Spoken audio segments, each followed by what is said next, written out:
Well, you got a leaked copy, Corey, of the National Education Association's resolutions that they passed at their annual meeting. This is incredible stuff. It's got resolutions like this. Let's look at this one. We're talking here about America's, like you said, largest teachers' union vowing to defend against Trump's embrace of fascism by using the term fascism, misspelled, in NEA materials correctly characterise Donald Trump's program and actions. Now, never mind the spelling and grammar crimes in that sentence, Corey.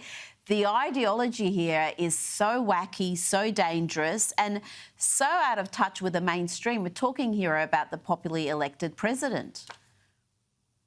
Yeah, this is insane. I mean, and it's just beyond parody that they can't even get the spelling right to spend thousands of dollars to call the president a fascist. They also had a separate one to call abolishing the Department of Education racist. So everything they don't like is either racist or fascist. They're just going to name call, but it's so ridiculous. If anything, the school system is what is racist. It's trapping poor, low-income kids, minority kids in failing school districts just based on their zip code. They're sentenced to a lifetime of poverty, and the school system is to blame.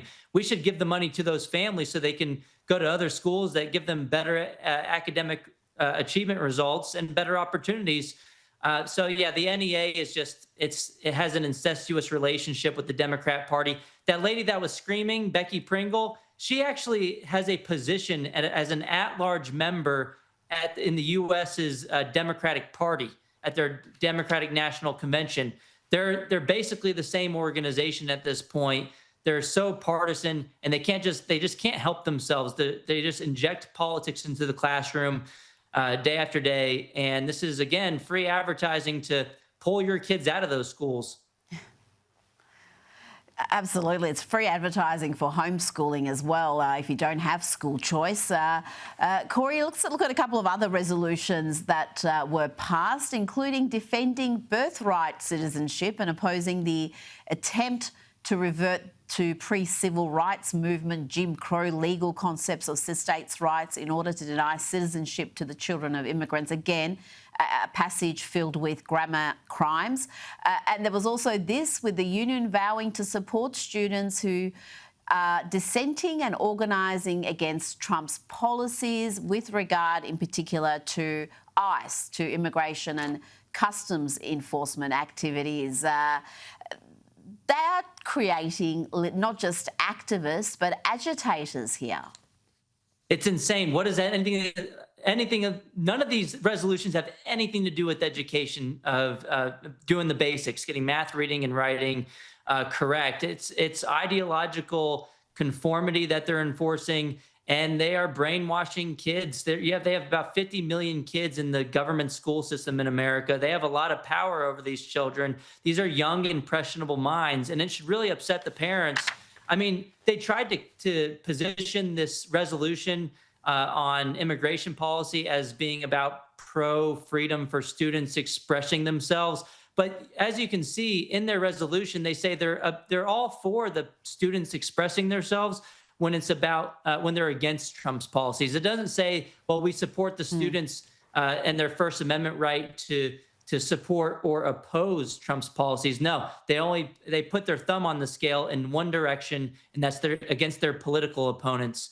Because again, the teachers union is just an arm of the Democrat Party. It's so obvious. All of their political contributions go to the left-wing Democrats every single year. About 99% of that funding is funneled to Democrats. It's a money laundering operation, and it ought to be illegal. At the very least, we need to revoke their federal charter. They're a political organization. They're not an education organization. Now, Corey, before you go, you scored a big win recently, a win in a First Amendment lawsuit in a federal court against a school district. Tell me briefly about this case and why this school district now has to pay you $30,000 and also pledge to have their employees undertake training on the First Amendment.